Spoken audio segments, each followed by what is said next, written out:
Ya estuvimos aquí hace un año y hace un año, más o menos, pues nos dedicamos a explicar todas las partes del pario magnético y otras muchas cositas. Entonces empezábamos con una diapositiva de Renatus Cartesius de Descartes, en donde Descartes nos saca un poquito del oscurantismo de la Edad Media y nos introduce en el siglo de la Ilustración con esa frase que decía, con ese discurso del método, que es un libro que publica, y había una frase en él que a mí me gusta mucho, que es esta que dice que para investigar la verdad es preciso dudar en cuanto sea posible de todas las cosas, al menos una vez en la vida, y empezar desde abajo. En la charla de hoy vamos a dar un poquito un paso adelante y nos vamos a ir al romanticismo, que es esa corriente que vuelve a darle importancia a los sentimientos y a la individualidad, en contra de un poquito pues, la rigidez de la lógica y de la razón.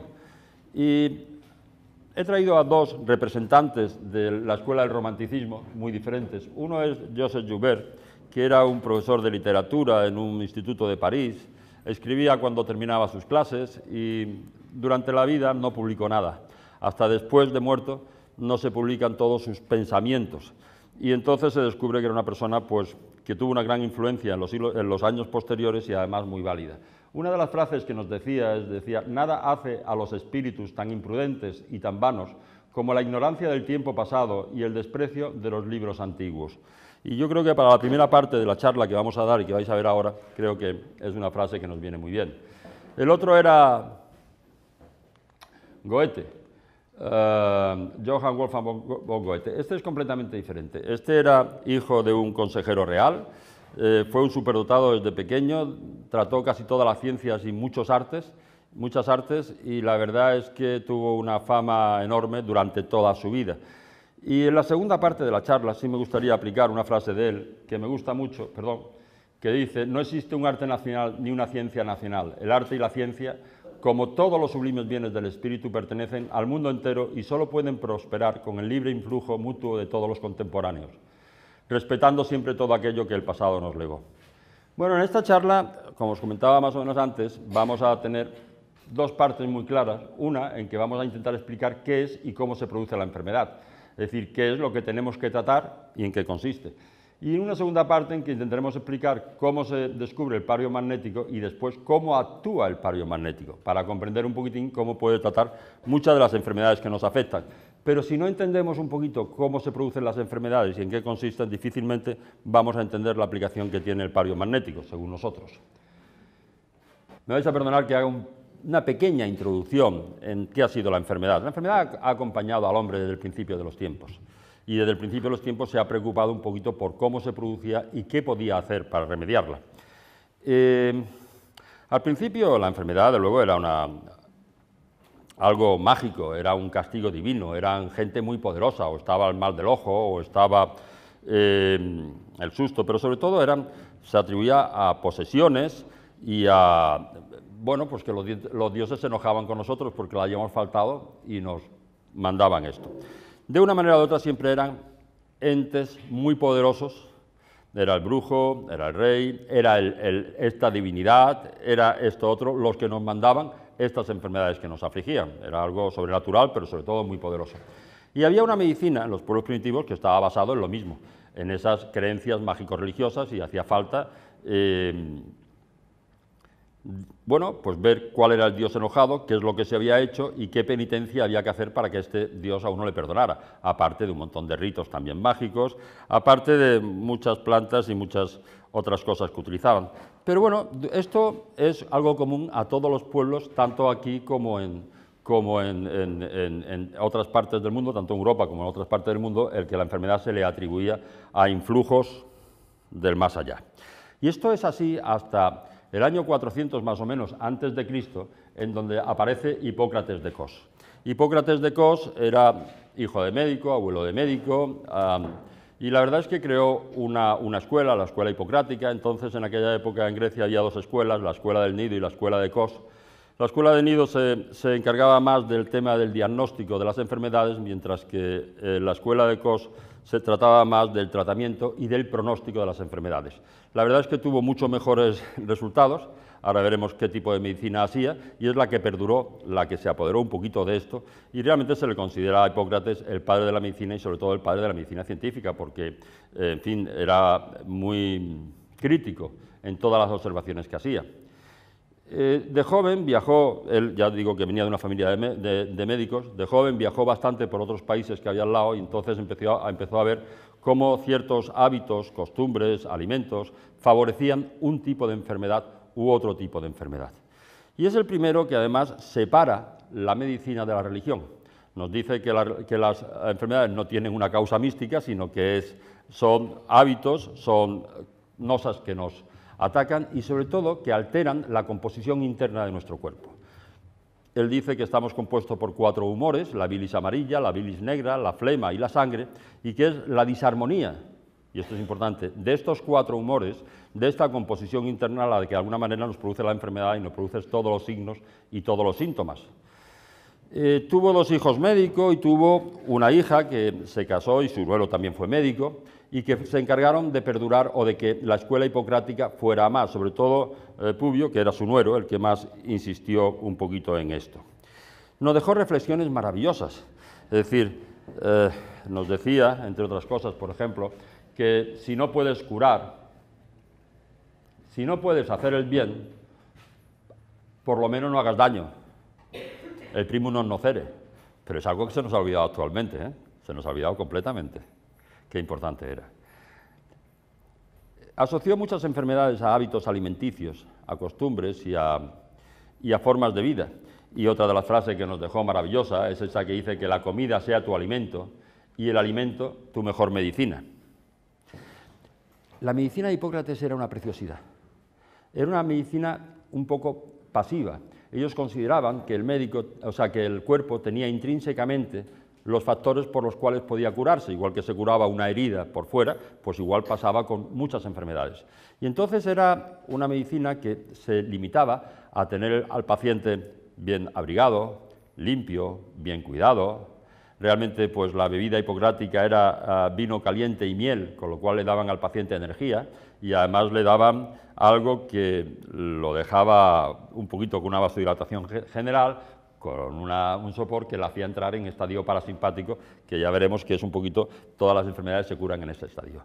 Aparte de eso, utilizaba unas 250 derivados de plantas y unos 120 derivados de minerales, para ungüentos, emplastos, bebidas, etcétera, etcétera. Pero hoy día se envidia, yo envidio esta medicina. La medicina hipocrática es considerada pasiva. El enfoque terapéutico se basaba en el poder curativo de la naturaleza. El cuerpo contiene de forma natural el poder intrínseco de sanarse y cuidarse. La terapia hipocrática se concentraba simplemente en facilitar este proceso natural. Y qué envidia con respecto a ahora que en cuanto llegas con urgencia y consigues que a las 15 o 20 horas te vea alguien, le falta tiempo para meterte tubos por todos lados y al final da yo no sé qué aparecer por cualquiera de estos centros, porque uno se teme lo peor. Y sin embargo, esta medicina que se preocupaba nada más que el paciente estuviera bien abrigado, bien alimentado, bien limpio, bien cuidado, bueno, la verdad es que un poquito de envidia sí. El problema es que esta teoría hipocrática no dura toda la Edad Media, es decir, es seguida por Galeno en Roma y después durante toda la Edad Media se sigue considerando que las enfermedades vienen por disarmonías del cuerpo que se producen dentro del cuerpo. Y hay noxas externas de hábitos, de alimentación, de lo que tú quieras, que facilitan esas alteraciones internas, pero son las alteraciones internas las que producen los signos y los síntomas de la enfermedad. De hecho, pues cuando España descubre el Nuevo Mundo, seguimos con la misma idea. Y es esta misma idea de los 4 humores y de las disarmonías entre los 4 humores lo que exportamos allá. Estamos hablando ya del siglo XVI y seguimos con la misma idea. Es decir, la idea de Hipócrates duró aproximadamente unos 2.200, 2.300 años. Nadie la discutió. Todos los médicos estaban de acuerdo con ello. Y sin embargo, en 1882, al mismo tiempo que Gaudí empezaba la construcción de la Sagrada Familia, Louis Pasteur ingresa en la Academia de las Ciencias de Francia por su teoría germinal de las enfermedades infecciosas. Es decir, de buena primera, Louis Pasteur, que no era médico, era químico, ni biólogo, ni farmacéutico, era solamente químico, ahora hablaremos de esto, nos dicen que ya las enfermedades no vienen de dentro, que son unos bichitos muy pequeñitos, muy pequeñitos, muy pequeñitos, que entran dentro de nuestro, nos pegan 2 tortas y nos dejan groggy, porque son muy fuertes, aparte de ser muy pequeñitos, son muy fuertes, que se pueden pasar de una persona a otra, y además nos dice algo muy curioso. Bueno, es que el problema de la teoría de Louis Pasteur es que es la base de toda la medicina científica actual, desde el momento en que nos identifican a la enfermedad con una causa externa que se puede identificar y combatir. Y el problema de esta teoría, ahora hablaremos más de ella, vamos a esperar lo que pensamos de esta teoría más adelante. La verdad es que esto había empezado unos cuantos años antes de Louis Pasteur. En 1495, Zacharias Janssen, a la edad de 7 años, descubre el microscopio. Trabajando en el taller de lentes del padre, pone 2 o 3 lentes, ve que aumenta esto y consigue algo que hacía aumentar los objetos entre 3 y 9 veces. Y el microscopio lo revolucionó todo. En los siglos XVI y XVII aparecen cada vez microscopios más desarrollados, se convierten en artículos de lujo para la alta sociedad y en un instrumento muy valioso y maravilloso para investigadores científicos. Aparece, Robert Hooke publica en el siglo XVI y XVII, aparece la micrografía, el libro que relata por primera vez a la célula y nos dice cómo es. Harvey descubre la circulación sanguínea, identifica los capilares y nos describe los capilares, y al final Leeuwenhoek descubre parásitos y bacterias y, bueno, nos aparece un mundo enorme, nuevo, que hasta entonces era desconocido. Y todo este mundo y todos estos microbios crean el caldo de cultivo para que Pasteur sacara su teoría sobre la causa de las enfermedades, la causa infecciosa de la enfermedad. Pasteur había sido un mal estudiante, muy aficionado de joven al dibujo, más que a otra cosa. Primero hace un bachiller de ciencias, de letras, lo saca mal, después hace el de ciencias. Se va a estudiar a París, tiene que volver al pueblo porque no lo consigue. La segunda vez que va, saca solamente un graduado en químicas. Pero una persona muy hábil en sus relaciones públicas. Fue el protegido de la emperatriz Eugenia de Montijo y de Napoleón III, tenía muy buenos contactos en las altas esferas y además se casa con la hija del decano de la Universidad de Estrasburgo, con lo cual estaba dando clases de química en un instituto de París y se lo llevan allá de suplente del profesor de químicas. 2 o 3 años después este hombre se jubila y él pasa a encargarse de la cátedra de química. Pero no tenía mucha idea de lo que era la biología, la medicina y otras muchas cosas. El problema es que al final de sus días, ya en el lecho de muerte, dijo una cosa muy curiosa. Dijo, Bernard lleva razón, el microbio no es nada, el agente lo es todo. Es decir, el medio lo es todo. Tiene una teoría que es la teoría del medio. Es decir, el medio que permite que ese microbio exista, ese es el importante. Cada animal necesita un medio, un hábitat. El oso polar lo mandas al Caribe y por muy bien que está te dice que no, que él quiere la nieve de allá, ¿no? El frío del Polo Norte. Y los seres animados, cuanto más pequeñitos, requieren unas condiciones más precisas. Lo que venía a decir Claude Bernard era que esas condiciones eran realmente lo importante, lo que favorecía o permitía que ese microbio se encontrara a gusto ahí. Claude Bernard fue catedrático de fisiología en la Universidad de París y miembro de la Academia de las Ciencias, mucho antes que Pasteur. De hecho, pues, se pasó toda su vida discutiendo con Pasteur en cuanto a si podía ser esto de que los microbios causaran la enfermedad o no. Él decía que no. Dijo algo muy importante. Él dijo que lo más importante, lo que he dicho antes, no son los microbios, sino el terreno que permite que estos existan. Y lo más importante del terreno, las condiciones del terreno, están definidas principalmente por el pH. Al final él terminaba diciendo que el pH era lo más importante, lo que determinaba la salud o no de. El científico de la época, quizás el más importante fue Antoine Béchamp. Antoine Béchamp era profesor también en Estrasburgo, ahí dio una serie de conferencias sobre la fermentación y fue donde lo escuchó Pasteur hablar de una serie de cosas y después se montó él su carajera para explicarlas. Antoine Béchamp era todo lo contrario que Pasteur. Es una persona que tenía muchos cargos, muchos títulos, era más, no tenía esa habilidad para las relaciones públicas que tenía Pasteur, y fue catedrático en Estrasburgo y después en Montpellier y después terminó de decano en la Universidad de Lille, pero tiene una teoría preciosa que era la teoría del pleomorfismo, y nos dice que hay unos bichitos muy pequeños, mucho más pequeños que las células, que van evolucionando y se van transformando en una cosa o en otra. Es decir, él lo que hizo fue simplemente, en todos estos microscopios que hemos estado viendo había una cosa muy interesante, y es que las muestras se veían en vivo, no fijadas como se hacen actualmente. Actualmente se le echan colorantes, se le echan historias para fijarla, lo mata todo y entonces lo ves en el microscopio. En aquella época no, en aquella época se veían las células y los preparados en vivo. Él coge una gotita de sangre, la pone en el microscopio y se encuentra como a los 2 o 3 días empieza a romperse los hematíes y a salir unas partículas vivas mucho más pequeñas que estos hematíes, que se comían todo el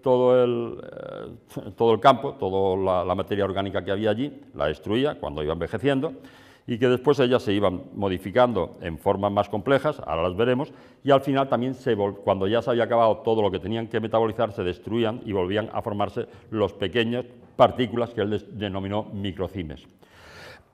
En 1866 manda un estudio muy curioso a la Academia de las Ciencias de París, en donde era el poder de la tiza en la fermentación primero butírica y después acética, es decir, cuando él ponía un vaso con agua o con almidón y echaba un trozo de tiza, que se halló que ese trozo de tiza venía de un yacimiento que tenía 11 millones de años, se encontró que a los pocos días se producía alcohol butírico y después ácido acético. Es decir, se había producido una fermentación que quería decir que ahí había organismos vivos. Y sin embargo, cuando la tiza es carbonato cálcico, cuando cogemos carbonato cálcico al 99%, prácticamente puro, de laboratorio, entonces no aparecía esta fermentación. No se producía ni el alcohol butírico ni el ácido láctico. Eso quiere decir que no existían estos organismos vivos. Bueno, la verdad es que la teoría del pleomorfismo de Antoine Béchamp era una preciosidad y después vamos a intentar explicarla y demostrarla un poquito más. En aquella época, otro monstruo de la medicina, porque todo esto que estamos hablando son padres de la medicina, era Rudolf Virchow. Rudolf Virchow era un alemán, hoy día lo consideramos el padre de la patología general. Él intervino en esta discusión y él decía que los microbios no eran la causa de la enfermedad, sino la consecuencia de la misma. Igual que los mosquitos no eran responsables del agua estancada y putrefacta, pero necesitan el agua estancada y putrefacta para vivir. Y decía que ese tejido enfermo era la consecuencia de que hubiera esos microbios, pero no eran los microbios, sino primero el tejido enfermo. Era cierto, ahora lo vamos a ver, que llevaba toda la razón del mundo. Quizás el alemán más famoso de la época era Robert Koch. En 1882 descubre el bacilo de la tuberculosis, en el 83 el del cólera, y en 1905 le dan el premio Nobel por hallar algo que es la base de toda la microbiología actual, que son los postulados de Koch. Y que ahora vamos a ver un poquito de qué van estos de los postulados de Koch. La teoría de Antoine Béchamp, que era una preciosidad y que ahora vamos a ir analizando un poquito más porque llevaba mucha razón y se ha comprobado que es cierta, está a punto de desaparecer por la hegemonía de Pasteur en toda esa época y los contactos de Pasteur. Tuvimos la suerte de que Antoine Béchamp duró mucho tiempo, yo creo que fueron 93 o 94 años, y ya en los últimos meses de vida, ya estaba en la cama, hay un médico inglés, Leverson, que oye hablar de él y se va a su casa a que le explique un poquito cuál habían sido todos sus estudios y todos sus descubrimientos. De vuelta a Inglaterra, Leverson se lo cuenta a una escritora, Ethel Douglas Home. Ethel Douglas Home analiza todo esto, se documenta por muchos sitios de qué era y saca un libro, este de Ethel Douglas Home, que se llama Las exposiciones de Pasteur, los falsos fundamentos de la medicina moderna. Ese libro es traducido al español en el 1944, por un doctor, por Alejandro Fernández, como El sueño y la mentira de Pasteur. Lo podéis encontrar en internet como El sueño y la mentira de Pasteur.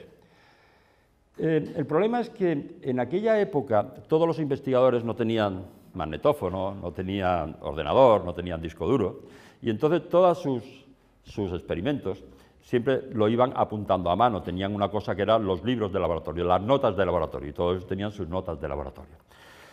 Pasteur, ya al final de sus días, le pidió a su familia que todas las notas de laboratorio, más de 100 libros que tenía, con los apuntes de todos los experimentos que había hecho, no fueran enseñados a nadie, se mantuvieran ocultos durante por lo menos 100 años. Y en 1966, el nieto, Valéry Pasteur, el último descendiente varón, ya que le quedaba 2 o 3 años antes de su muerte, antes de los 100 años, a los 70 y tantos años, dona todos estos libros, todos estos apuntes de laboratorio a la Biblioteca Nacional de las Ciencias. Y hay un profesor americano de la Universidad de Princeton, Gerald Hayson, que se dedica a estudiar esos cuadernos. Y cuando lo estudia, los analiza, edita un libro que se llama La privada ciencia de Louis Pasteur por Gerald Hayson. Veremos lo que nos dice también este hombre. En 1905, Robert Koch recibe el Premio Nobel de Medicina por los postulados de Koch, que son la base de toda la microbiología moderna.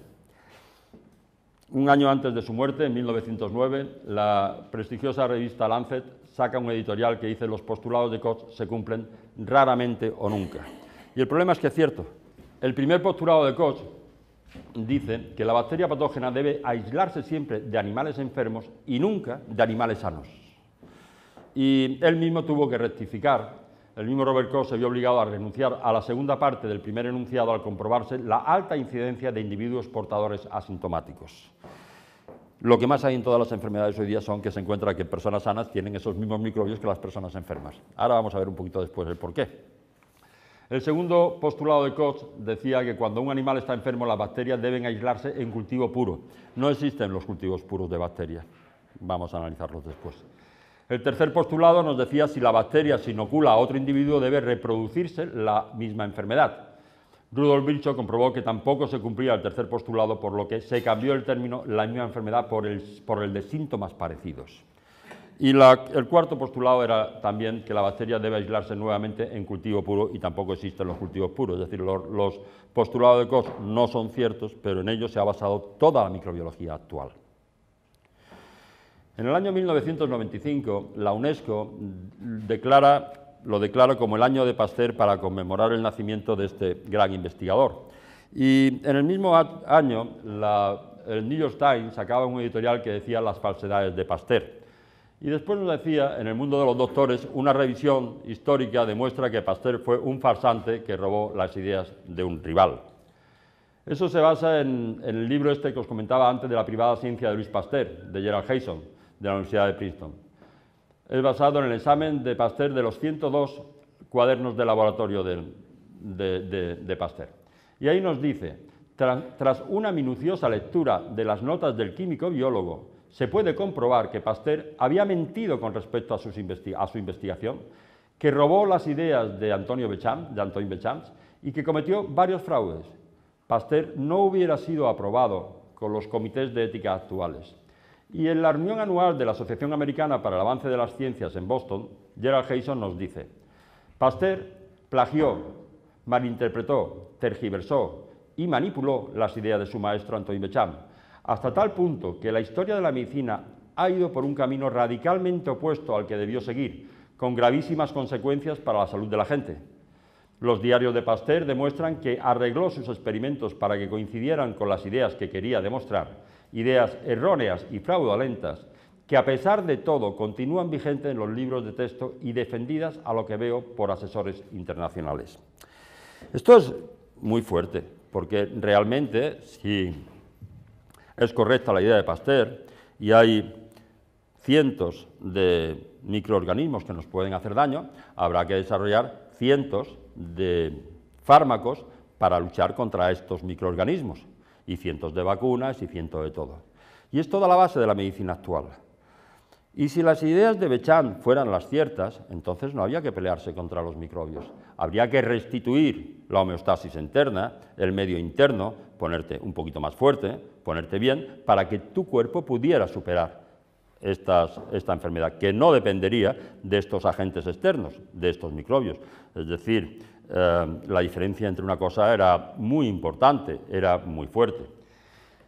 El problema es que en los años sucesivos se van desarrollando microscopios cada vez mejores, cada vez más grandes, cada vez veían con más nitidez, y últimamente ya tenemos los microscopios de campo oscuro, que realmente pues, es lo que ya no pueden hacer callar a nadie.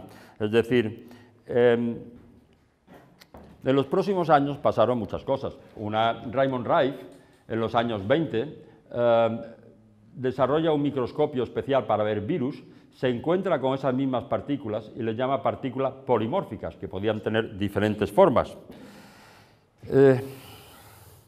Dijo que había encontrado un virus causante del cáncer, que era el Cryptococcus primordialis, y gracias a ello le quemaron el laboratorio 2 veces, le robaron otra vez y le dejaron también sin nada el material, y murió a los 83 años por una sobredosis de drogas y alcohol en un motel de por allí de California. Pero, hombre, a los 83 años ya este tema de la sobredosis uno ya, es decir, no sabemos qué pasó, pero la verdad es que tuvo una vida muy complicada. Y él las describió como partículas polimórficas. Günther Enderlin las llamó protistas en el 25. Günther Enderlin se libró porque era entomólogo, se dedicaba al estudio de los insectos, publicó más de 500 trabajos, tuvo unas hipótesis muy curiosas y muy interesantes en cuanto al cáncer. Tuvo mucha fama en su época, siguiendo las doctrinas de Antoine Béchamp sobre el polimorfismo de los microorganismos. Pero no se metieron con él por eso de que era entomólogo, que no era médico. Gaston Nessen, ya más recientemente, en el 59, se encuentran con las mismas partículas y él las denomina somátides, y con este microscopio. Hizo muchas más cosas, es decir, lo que veían todos y lo que vieron fue una serie de partículas muy pequeñitas que están alrededor de las células y que poco a poco iban construyendo seres mayores, como es esto de acá, que probablemente sea un hongo. Aquí aparece también después una bacteria. Este bichillo que hay dentro va desarrollándose, al final es muy grande, es decir, el vídeo es un poquito grande. Lo que hizo también Gaston Nessen fue... Gaston Nessen, la verdad es que da pena, porque le pasó lo mismo que a Raymond Rife, es decir, trabajaba en París, la asaltaron, lo denunciaron, tuvo que irse a Córcega, consiguió que vinieran muchos pacientes a verlo a Córcega, con lo cual volvió a levantar un poquito la historia, lo volvieron a perseguir, lo denunciaron, se tuvo que ir a Quebec, a Canadá, y allí en Quebec, en Canadá, pudo al final terminar gran parte de sus estudios. Él hizo una cosa muy bonita, él lo que hizo fue el mismo experimento de Antoine Béchamp, es decir, él cogió unas gotitas de sangre, las puso en un porta y observó qué es lo que ocurría, y vio cómo en un ciclo de 21 días estas partículas se iban transformando de somátidas a esporas, virus, después aquí vería ya bacilos, dobles bacilos, etcétera, micobacterias, iban cogiendo diferentes formas, simulando diferentes bacterias y terminaban su vida como hongos. Se destruían cuando ya no había nada más que comerse y volvían a formarse las mismas somátidas de siempre. El problema es que esto, que es una teoría que tiene más de 100 años, pues ya es complicado, porque en los microscopios de campo oscuro ya vemos imágenes como esta. Ya es muy complicado ignorar todo esto que estamos viendo continuamente. El problema es que para Antoine Béchamp, estas partículas, los microcimes o somátides, eran las partículas vivientes más pequeñas que existían, ya no la célula. Nos siguen enseñando que son las células, la unidad fisiológica y tal, más pequeña, que tiene vida, etcétera, etcétera.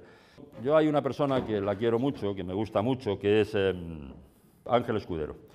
Ángel Escudero, aparte de compañero, es amigo, es una persona de Valencia, tiene ya 80 y tantos años, es una persona muy especial. Lleva más de 35 años operando absolutamente sin un gramo de anestesia química. Abre una barriga, una pierna, lo que tú quieras y no pone nada de anestesia. Lleva 35 años sin utilizar antibióticos porque no deprime el sistema inmunológico. Le han hecho reportaje a la BBC, Televisión Española, le han hecho reportajes por todas partes. Es una persona que pasé unos días con él allí en su casa y la verdad es que me impresionó mucho. Yo no lo he visto a nadie hacer milagros mayores en muchos aspectos.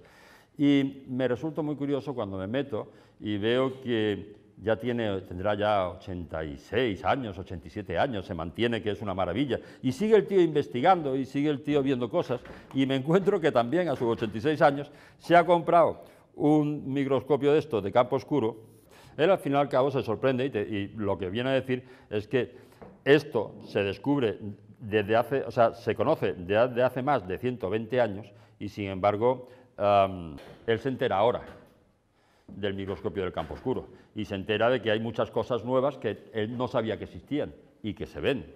Le da el agradecimiento a toda la gente que lo ha descubierto y al fin y al cabo lo que se viene a preguntar es que cómo un descubrimiento como este puede estar 150 años sin que nadie lo divulgue antes y se sorprende por ello, como es natural.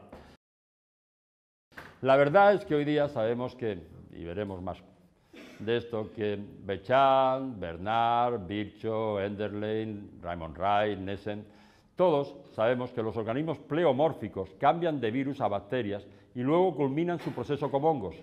Este fenómeno ocurre en toda la naturaleza. Bechamp, Wright y Nessen pudieron ratificar que estos son virtualmente indestructibles. Las altas temperaturas no pueden destruirlo ni tampoco la radiación.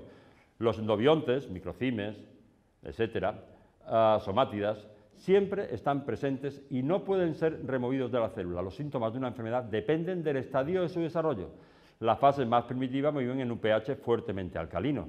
Las fases bacterianas viven en un pH moderadamente alcalino. Las formas micóticas, los hongos, viven en un pH ácido y los virus viven en un pH fuertemente ácido. Una de las funciones de los organismos pleomórficos es ayudar a limpiar y mantener este medio interno, pero al adaptarse a estos cambios en su ambiente, eventualmente llegan a volverse patógenos. ¿Cómo podemos ignorar esto? Ya no se puede. Y ya no se puede porque ya muchísima gente tiene su microscopio de campo oscuro en su casa y está viendo esto. Es un gran investigador y además una persona que lleva muchos años trabajando en medicina. Lo que más pena me dio cuando hablé con él es que él es cirujano y me dice, llevo 40 años operando sin anestesia y no tengo a nadie que siga mi técnica. Digo, ¿a quién le interesa operar sin anestesia? ¿Alguien gana más? Bueno, el problema es que le han echado la culpa a las bacterias. Y las bacterias llevan aquí, la vida tenía unos 3.500 millones de años, y las bacterias llevan en este mundo 2.000 millones de años antes de que llegara la célula eucariota. Y aparecieron hace unos 3.500 millones de años la célula procariota, y durante esos 2.000 millones de años colonizaron toda la Tierra.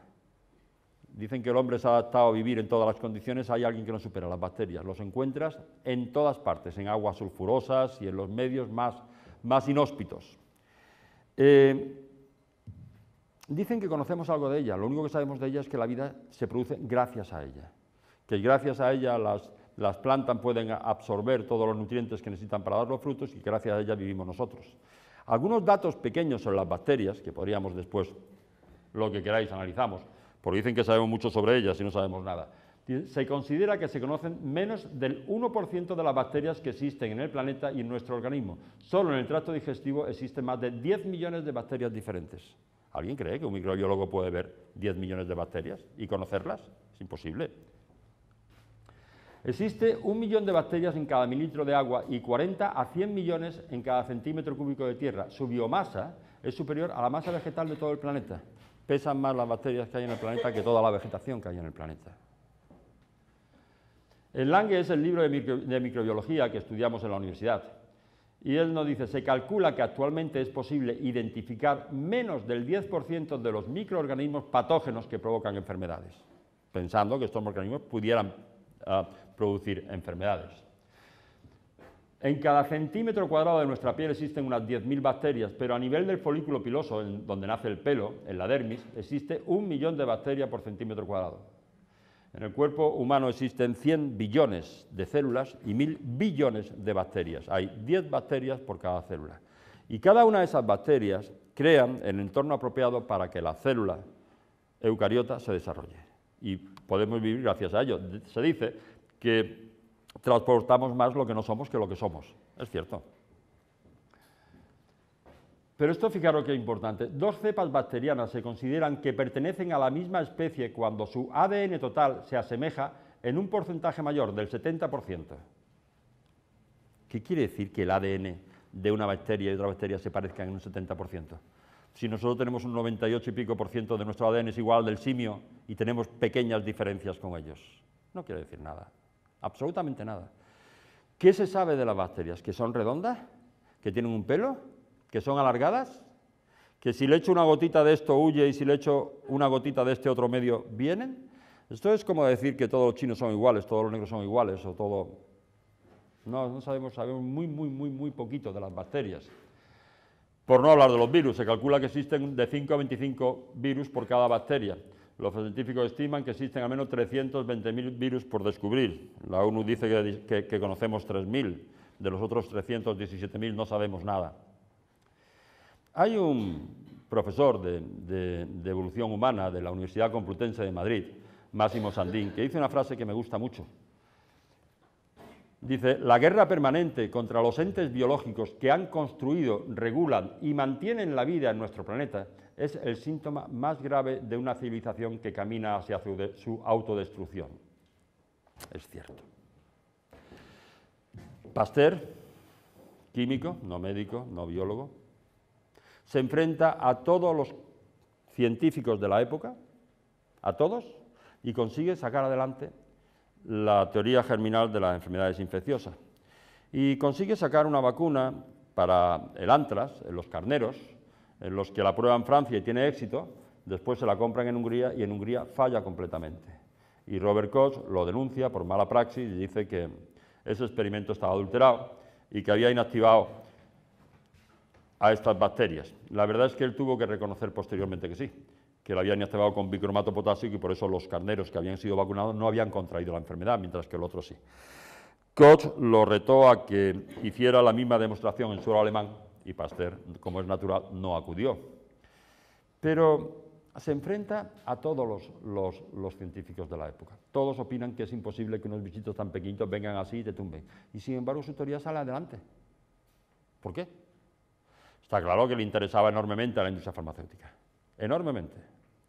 Y es el problema de esto que os he comentado, aparte de que hoy día con el microscopio de campo oscuro se ha demostrado que todas estas somátidas y microcimes, lo veremos más adelante también, existen, el problema es que es lógico, que uno ve lógico, que la teoría de Hipócrates era lógica, que la medicina se ha guiado por ello durante más de 2000 años de una manera que se podía entender. Y sin embargo, decía Rudolf Hitler en su libro Mi lucha, Mein Kampf, que para transformar una mentira en verdad solamente había que repetirla el suficiente número de veces. Y mira que no lo han dicho. Y hoy día todos nos creemos que hay unos bichitos muy pequeñitos que vienen, nos invaden, nos pegan 2 tortas y nos mandan a la cama. Por favor. Por favor. Bueno, no pasa nada. Dicen que si tomas el camino equivocado, pues te vuelves y tomas el correcto. Si no fuera por la cantidad de recursos destinados a esta medicina que se siguen destinando y sobre todo por el daño que se ha hecho. Es que la medicina, desde que está en manos de la industria farmacéutica, cada vez es más agresiva y cada vez es peor. Y el pobre médico está en medio entre lo que le da a la industria farmacéutica para que trate a los pacientes y los pacientes que no pueden estar contentos con los resultados y se la pegan por todas partes. Ya no sabe qué hacer. Hombre, la verdad, ¿qué hubiera pasado si en aquella época hubiéramos seguido el camino correcto? Si hubiéramos llegado a la conclusión de que realmente son alteraciones del medio interno, que son las que permiten, como decía Virchow, que vengan los microorganismos patógenos y asienten ahí. Y no son la consecuencia de la enfermedad, no son la causa de la enfermedad, sino la consecuencia de la misma. Pues no lo sé por dónde hubieran ido los tiros. Pero, la Madre Teresa de Calcuta le preguntaron una vez qué veía en todos esos miserables enfermos a los que trataba. Y ella dijo que veía a Dios en todas sus posibles manifestaciones humanas. A uno le sorprende mucho que la Madre Teresa de Calcuta, viviendo donde vivía y en contacto con la gente con la que estaba, nunca se le conociera enfermedad. No sé. Realmente estaba rodeada de estos bichitos. Y al final, lo que os voy a poner son frases de monstruos de la medicina, son los padres de la medicina que a mí me han enseñado. Pues tenemos que estar de acuerdo con Claude Bernard, padre de la fisiología y de la medicina científica, la investigación en medicina, cuando nos decía lo más importante en el proceso de la enfermedad es el terreno del paciente. Los microbios cambian y se desarrollan como resultado de cambios en este terreno en el cual viven. La enfermedad como proceso biológico se desarrolla dependiendo de este medio interno. El aspecto determinante de este terreno es el pH. Y es el primero que nos dice que el pH es el secreto de la salud, Claude Bernard. Si Rudolf Virchow nos decía que si volviese a vivir, Rudolf Virchow creó la teoría celular, es el padre de la patología general y es de los médicos más venerados durante toda la carrera de medicina. Y él nos decía que si volviera a vivir, dedicaría toda su vida a probar que los gérmenes buscan su hábitat natural en el tejido enfermo, en vez de ser la causa de la enfermedad del tejido. Al igual que los mosquitos buscan el agua estancada, pero no son los causantes de los charcos estancados. Está claro, ¿verdad? Antoine Béchamp, que es el que os comento un poquito, pues el científico mayor de la época y que queda en el anonimato por la preponderancia de Pasteur, nos dice: las bacterias que se encuentran en el hombre y los animales no causan enfermedades. Tienen la misma función que aquellas encontradas en la tierra o en las aguas residuales. En cualquier parte de la naturaleza están allí para reconstruir tejidos muertos o enfermos, o procesar desechos corporales. Y es bien sabido que no atacarán ni pueden atacar al tejido sano.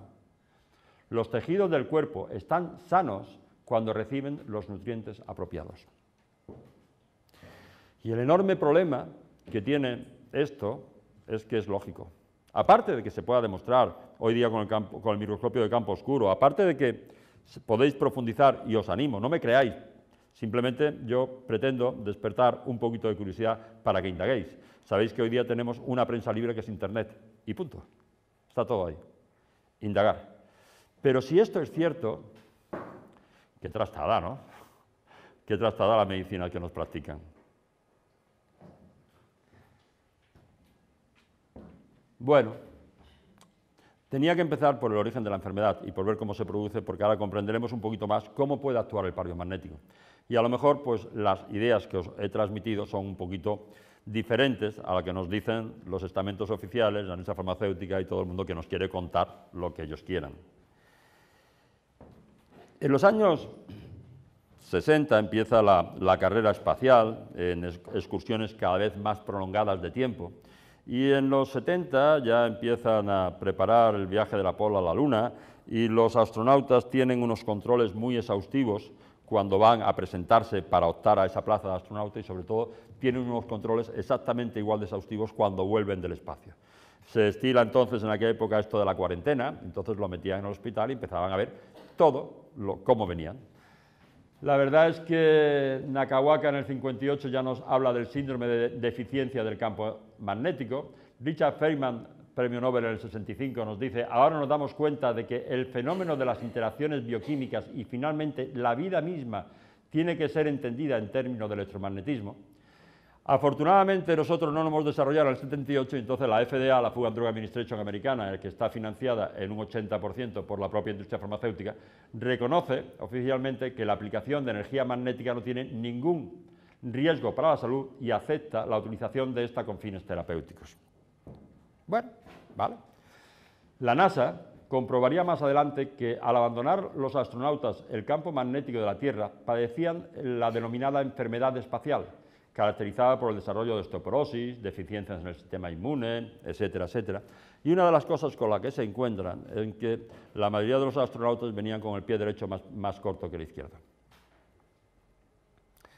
Y entonces meten a estos astronautas en los hospitales, les solucionan el tema de la osteoporosis, les solucionan el tema del sistema inmunológico, pero no pueden ponerle la pierna bien.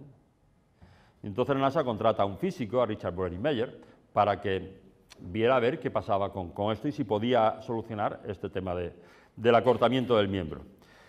El físico dice: bueno, ¿qué hay o qué hay aquí que no hay arriba? O al revés, dice: bueno, hay 4 fuerzas fundamentales: la gravedad, el magnetismo, la fuerza nuclear fuerte y la fuerza nuclear débil, y lo que no existe ahí fuera es ni la gravedad ni el magnetismo. Y la gravedad nos afecta poco, es decir, el hombre nunca se desarrolla mejor que cuando está en el vientre materno, y ahí está un poquito exento de gravedad, está un poquito dentro del líquido amniótico y no siente la gravedad. Pero el magnetismo nos afecta en todo. Nos afecta en las galerías que hacen las ratas debajo de tierra, en la migración de las aves, de las ballenas, en la formación de las rocas, en la formación del hielo y enormemente en todos los seres vivos. Somos dependientes del magnetismo terrestre. La vida aparece hace 3.500 millones de años al mismo tiempo que se crea el campo magnético de la Tierra. Dependemos de ella. Y entonces lo que hace con los astronautas es que lo pasa por fuentes magnéticas muy fuertes y se encuentra que los pies se le ponen bien. Bueno, pues él sigue investigando y ya que está contratado, pues empieza a ver qué pasa aquí. Y entonces empieza a analizar el cuerpo con imanes y se da cuenta que la pierna derecha a veces se pone más larga y otras veces se pone más corta. Y él empieza a razonar un poquito esto por qué puede ser. Lo primero que se plantea es por qué no se produce en el hemicuerpo izquierdo. Y él llega a la conclusión de que lo que tenemos en el cuerpo izquierdo, diferente del hemicuerpo derecho, es el corazón. El corazón emite un impulso eléctrico cada segundo que despolariza todo el segmento izquierdo y entonces se mantiene inmóvil. Entonces tenía que ser algo referido a esto que despolariza el corazón, lo que le hiciera que mi cuerpo derecho se acortara o se extendiera. Y además resultaba curioso porque encontraba a lo mejor un foco en el hígado y el pie se contraía. Pero si le daba la vuelta al imán, y sabéis que el imán por un lado es positivo y por otro lado es negativo, pues la pierna no se contraía, no pasaba nada. Como buen físico, él se fue un poquito pues, a la base, a la raíz, y dijo, bueno, vamos a ver, el cuerpo está constituido en un 70 o un 80% por agua. Y el agua, es decir, se sabía entonces ya por el tema de la kinesiología descubierta por George Guhert y toda la respuesta muscular inteligente, etcétera, etcétera, se sabía que órganos internos podían cambiar de ese pH neutro a estar ácidos o a estar alcalinos cuando enfermaban. Pero claro, eso no lo podíamos medir. Se sabía, pero no lo podíamos medir. Podíamos medir el pH de la saliva, de la sangre, de las lágrimas, de la orina, de todos los fluidos externos, todo lo que el cuerpo echa fuera. Pero lo que pasaba dentro no se podía comprobar. Él lo que comprobó es que, por ejemplo, si teníamos un hígado con una hepatitis que entra en acidosis porque es un virus, y ponía ahí un imán positivo, el miembro se contraía. Entonces llegó a una cosa muy clara, y es decir, en el cuerpo hay focos ácidos y focos alcalinos y esa alteración del pH interno es lo que ocasiona las enfermedades. Y además, pues propuso al final hasta tratarlas de una manera muy clara. Y es, si aquí tengo un foco positivo, ácido, con un exceso de hidrogeniones, sabemos que en las soluciones acuosas la acidez de una solución coloidal siempre viene dada por el número de hidrogeniones que tiene y estos vienen dados por la disociación del agua, después lo veremos. Entonces, él encontraba una serie de focos que tenía alterado el pH en el cuerpo. Entonces decíamos, bueno, pues aquí tenemos un montón de hidrogeniones positivos, le vamos a poner un imán negativo para que succione estos imanes, estos H positivos, estos hidrogeniones, estas partículas que son las que nos están provocando el foco acidótico. ¿Me entendéis un poquito, no? Un poquito. Si después, cualquier duda, por favor, me la volvéis a preguntar. Y sacó un libro que se llamaba Principios de la terapia magnética, biomagnetismo. Muy interesante, porque Breuer descubrió muchas cosas. No tuvo la idea genial de Geuss, pero descubrió muchas cosas. Él lo que vino a descubrir es que estos focos de acidez y de alcalinidad que había en el cuerpo se manifestaban por el acortamiento de la pierna derecha. Entonces, en este libro nos saca una idea que es el nivel energético neutro, que son un pH 7 más menos 3, que también es muy lógico. Todas las reacciones del cuerpo se producen en unas condiciones normales. Esas condiciones normales pueden ser, por ejemplo, entre 36 grados y medio y 37 grados y medio de temperatura. Cuando es por encima o por debajo de esto, ya las reacciones químicas se producirán más aceleradamente o no se producirán o tendrán una serie de alteraciones. Pero habíamos comentado, por lo que comentaba Claude Bernard, de que quizás el elemento más importante de ese medio interno es el pH. Y son las alteraciones del pH las que más condicionan esas variaciones en. Él dijo que en un pH 7 más menos 3 décimas existía la salud y cuando girábamos hacia la acidez aparecerían virus y cuando girábamos hacia la alcalinidad aparecían bacterias. Y que esos focos, tanto ácidos como alcalinos, los podríamos ver, estudiar, por el acortamiento que se producía en la pierna derecha. ¿Hasta aquí más o menos claro? Hasta aquí se entiende. Bien. Breuer sigue investigando, pero claro, hizo una cosa muy mala, y es aconsejar tratar enfermedades sin medicamentos, solamente con fuerzas magnéticas. Esto no podía ser. Y los jefes de turno pues le rescinden el contrato, lo echan y se tiene que ir a buscarse la vida dando conferencias por un lado y por otro. En el 88 da un curso de Energy Therapy, de energía energética, en la Sociedad de Medicinas Alternativas de Guadalajara. Y a ese curso va el doctor Goiz. Entonces explica toda su teoría de que dentro del cuerpo hay focos ácidos y focos alcalinos, que son los que provocan las disfunciones de los órganos y las enfermedades, que esos focos los puede uno encontrar por la distensión o el acortamiento del hemicuerpo derecho, porque se acorta la oreja y se acorta el dedo, pero vemos la pierna porque es el mismo más largo, pero es todo el hemicuerpo que se acorta. Y además, en fin, le explica un poquito cómo era todo. Goiz había sido fisioterapeuta, se había hecho médico, trabajaba en un hospital, pero habían cerrado el hospital para hacer obras y al final esas obras pasa el pollaque, pues duraron años cuando estaban previstas meses, se vio obligado a trabajar con muchas medicinas alternativas, acupuntura y muchas cosas de medicina física. Y esto de los imanes le gustó y empezó a aplicarlo. Los imanes tienen muchos efectos, aunque sean sintomáticos, pero él empezó a poner imanes, a rastrear el cuerpo por todas partes, a ver dónde se acortaba y poner los imanes tal como se lo había explicado Breuer. En aquella época hay muchos pacientes con SIDA y yo no sé si existe o no existe el SIDA. Yo la verdad es que tengo muchas dudas, por lo menos tal como nos lo han contado, lo tengo muchas dudas, pero es verdad que nosotros en esos pacientes, en la mayoría, encontramos un foco de alcalosis, OH negativos, hidroxilos en el timo, y encontramos un foco de acidosis, hidrogeniones positivos en el recto.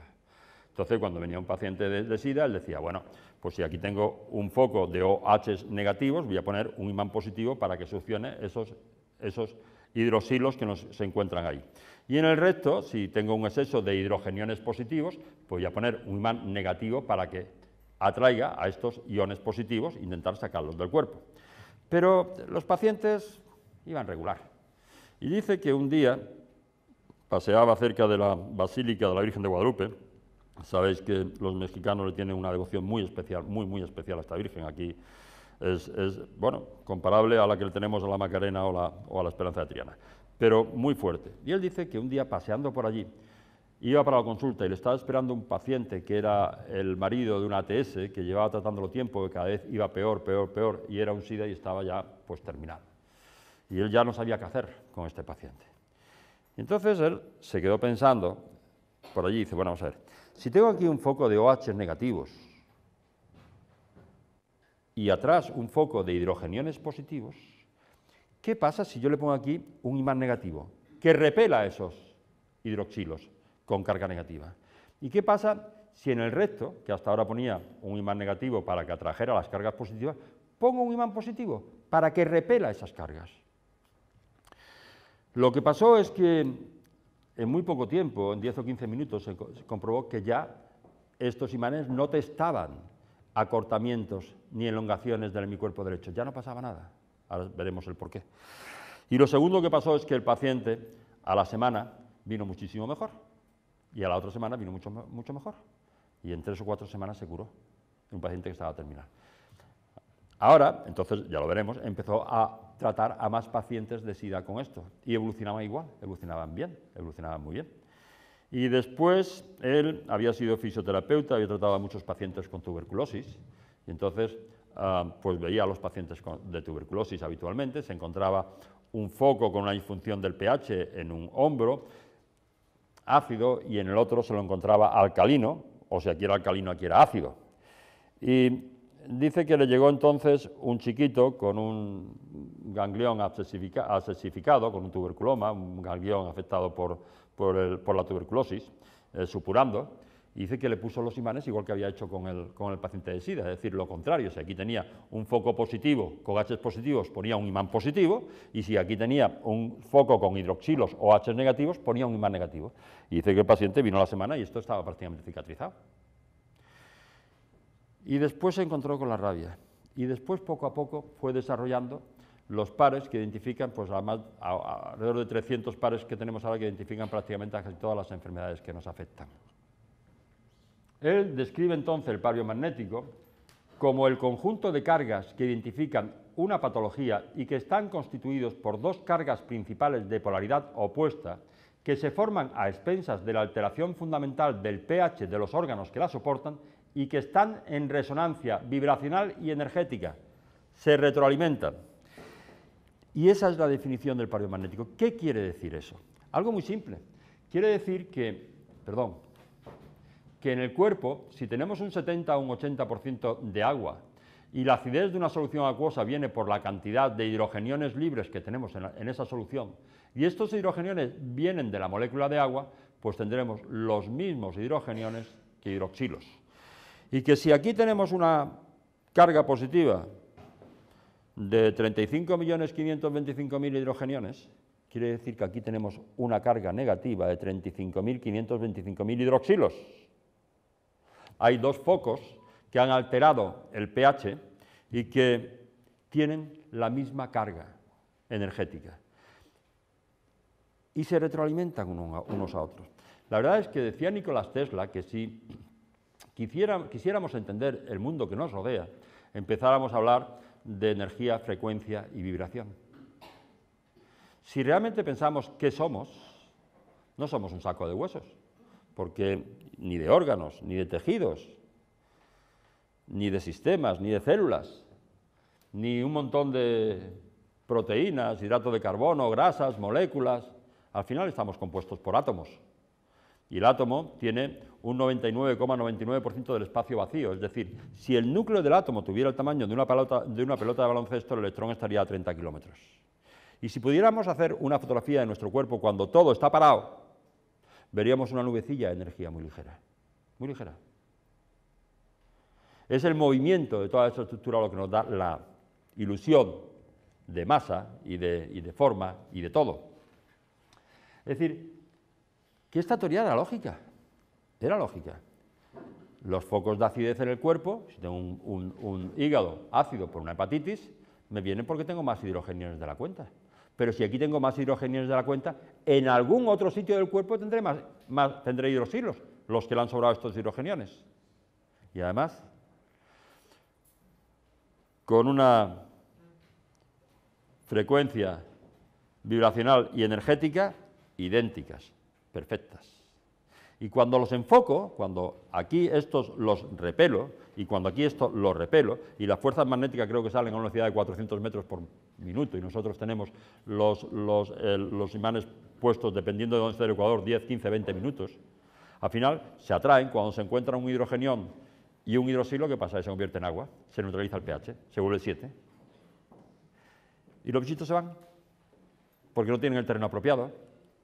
Y decía la doctora Clark que si quitamos la basura, si quitamos las ratas pero dejamos la basura, las ratas vuelven. Pero si no quitamos las ratas y quitamos la basura, las ratas ya solas se van. Y cuando nivelamos el pH y se neutraliza, esto tiene un problemón enorme, que cuando te lo cuentan dices, esto no puede ser. Pero cuando llegas y empiezas a practicarlo, la gente empieza a curarse. Con unos imanes como estos. Y siempre viajaba con una maleta de medicinas y hoy viajo con 6 imanes.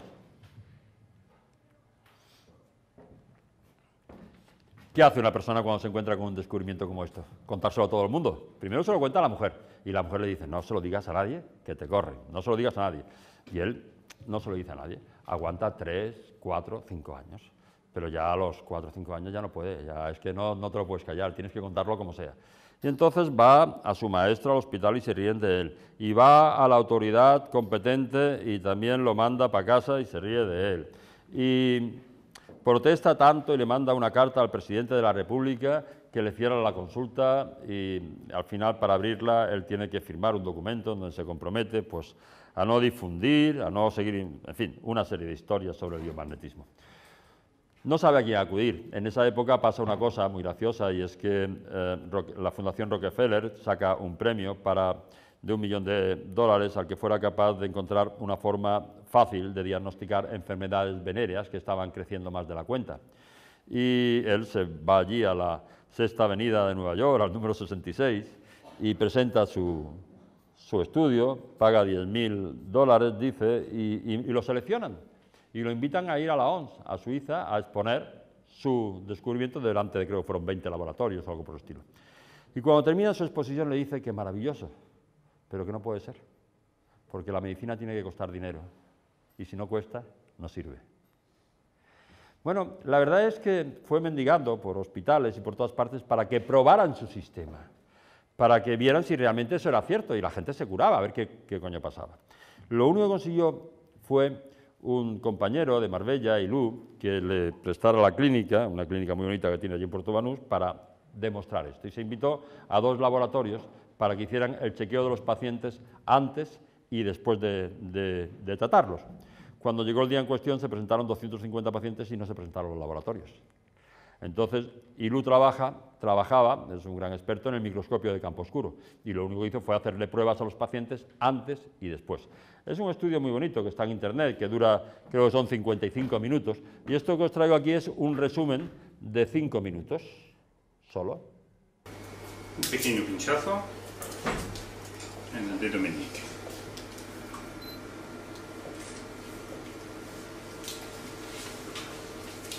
Relaja. El dedo quieto, un segundo.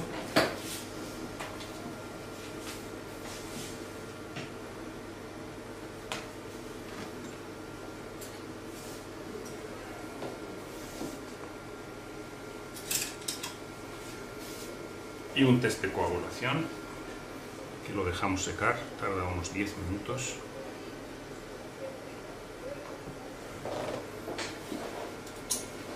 Y ya está.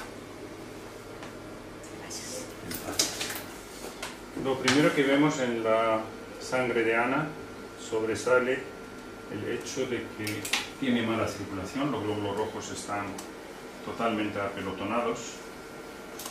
El aspecto normal sería como en la imagen que hay ahí atrás, deberían ir sueltos de uno en uno los glóbulos rojos, y aquí los tenemos prácticamente en forma de pila de monedas.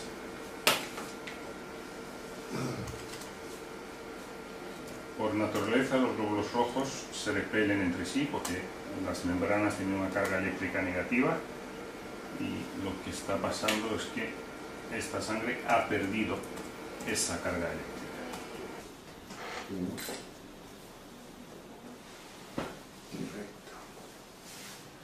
CDEG, cirrosis hepática. Cirrosis hepática.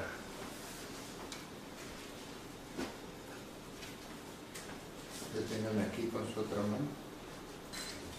Suelta el... Ok.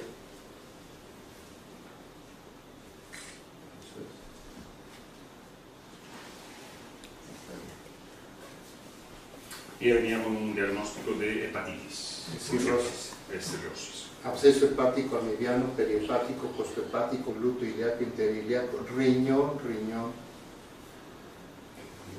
tétanos. Tétanos. Clostridium tetanico. Riñón.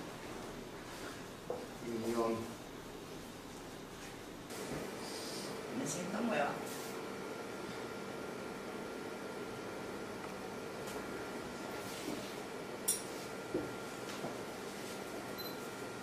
Ya está. Repetimos lo mismo.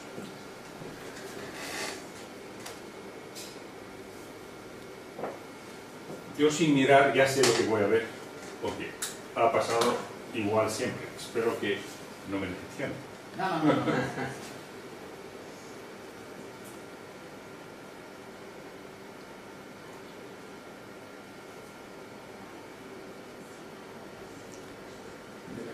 Efectivamente. Sí, de ella. Es la misma persona. Ya se le La explicaron, sangre sí. suelta. Es ¿Le soltar. vuelvo a pinchar otra vez?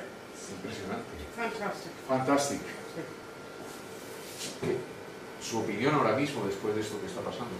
Mi opinión después de lo que está pasando es que deberíamos hacer un esfuerzo por conseguir nominar al Dr. Gois para el premio Nobel, por ejemplo. No sé. Es lo primero que se me ocurre. No sé si a ti se te ocurrió otra cosa. No, es lo que yo iba a preguntar, que lo del Nobel, ¿a usted cómo le suena, doctor Güell? Desgraciadamente yo estoy satisfecho con el hecho de vivir y que me den permiso de trabajar con personajes tan ilustres como el doctor Ilú, pero el premio Nobel pues formalmente no me interesa, ya tengo yo premios. La principal calificación que yo tengo es de Tlamatini en México y me la dio una sociedad de geografía y abajo dice Tesoro Viviente de México. Para mí eso es suficiente. Preciosa definición. La cosa se complica, porque si la verdad es que ya con el biomagnetismo tenía unos problemas enormes para que las autoridades pues lo creyeran y pudieran pues seguirlo, ahora se encuentra que un día pues está diciendo, la mujer le ayudaba, Elena, ponle el imán más abajo, más arriba, más acá, más a un lado, más a otro, y ahora se encuentra, pónselo encima del hombro, y cuando se lo va a poner encima del hombro, él se encuentra, ya lo veía viendo, que la pierna se acorta cuando hay ahí un foco, antes de que la mujer le pusiera el imán. Y se quita. Y empieza a rastrear el cuerpo simplemente con la voz, sin los imanes. Y funciona. Y el cuerpo responde perfectamente. El año pasado explicamos un poquito más el porqué. Y entonces aparece la energética. En 1993 se inició el rastreo bioenergético por el esfuerzo mental. Pues ya era más complicado todavía. Y ahora se le complica más todavía la historia, porque en el 95 se empeñan en que trate a una persona que estaba enferma en Italia. Y él la trata y esa persona de Italia se cura. Era una jaqueca muy grande, era hermano no sé si era del cardenal de allí de México, de un personaje de México, él lo trató a través del hermano y esa persona se curó. Hoy día la teleenergética, los tratamientos a distancia forman parte de la praxis habitual de todos los biomagnetistas. Yo tengo todos los días varios emails de personas que están a miles de kilómetros para que la trate y no me gusta. Pero si no puede venir, las trato a distancia. A mí me gusta ver a la gente, yo, en fin, y el contacto con ellos. Pero si no, claro que los trato, claro que lo hago. Las consecuencias inmediatas tanto del rastreo mental en pacientes tratados directamente en el consultorio como las detecciones e inducciones bioenergéticas a distancia trajeron de inmediato resultados que rompían con todos los paradigmas clínicos curativos ortodoxos, inclusive con el biomagnetismo médico o medicinal. Nosotros normalizamos un medio alterado con un pH alterado en donde identificamos una zona de acidosis que se corresponde energética y vibracionalmente con una zona de alcalosis con la misma frecuencia y se neutralizan. Impactamos las dos y se neutralizan. Y el paciente se cura. Y el problema que tenemos es que hay mucha gente que lo hace en España con muy diferentes escuelas, con muy diferentes resultados. El doctor Güell realmente no aconseja a nadie, dice que cada uno se aconseja a sí mismo. Lleva razón. Y te costará más tiempo o menos tiempo, pero ese es el tiempo que te tiene que costar el que la consulta te salga adelante, porque tú tienes que madurar, ir asimilando todas estas ideas y todas estas cosas. Necesitas ese tiempo y al final sales adelante. Y no solamente sales, sino que cuando una vez ya lo dominas, cada vez tienes mejores resultados. El problema que tenemos es que yo diría que el 70%, 80% de las personas se curan en la primera sesión. De enfermedades que llevan 15 años, 20 años tratándose en la medicina alópata. Y hay un 20 o un 30%, yo diría que de ese 30% hay un 20% que necesita 3, 4 sesiones, excepcionalmente 5, y cada vez menos, quizás menos de un 10% de personas que no terminan de curarse. O por lo menos, en fin, no estamos en condiciones de curarlo absolutamente todo, pero una medicina que tenga un resultado de 90%, así, sin dolor, agradable, bien. Porque además los imanes tienen una serie de efectos y muchas veces el paciente lo dejas con los imanes y se te queda dormido, lo relaja, es enorme. En fin, yo traeros un poquito más del pabiomagnético, traeros algo más también de que quizás la medicina alópata, lo que nos cuenta de las enfermedades, no es correcto, y si no es correcto, cuidado con las vacunas y cuidado con tantas medidas que utilizan para esto, y poco más, animaros a que lo probéis y que a quien esté en su programa que lo estudie y lo practique, pero por lo menos que sepáis que esta técnica existe, que lo más importante de una medicina es el daño que puede hacernos, y esta técnica por lo menos no nos puede hacer daño, que nos cura, que bien, pero por lo menos no me hace daño. Y que además pues tenemos una medicina, la medicina alópata, que por interés de la industria farmacéutica trata signos, trata síntomas, no trata la causa de la enfermedad. Y te da un antiácido si tienes una gastritis, o un analgésico si tienes un dolor de cabeza, o un antiinflamatorio si te duele la rodilla. Y deja que la enfermedad progrese.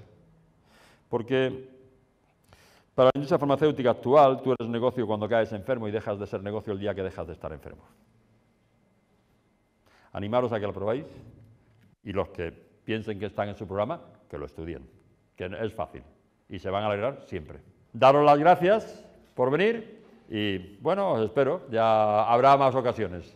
¿Vale? Gracias.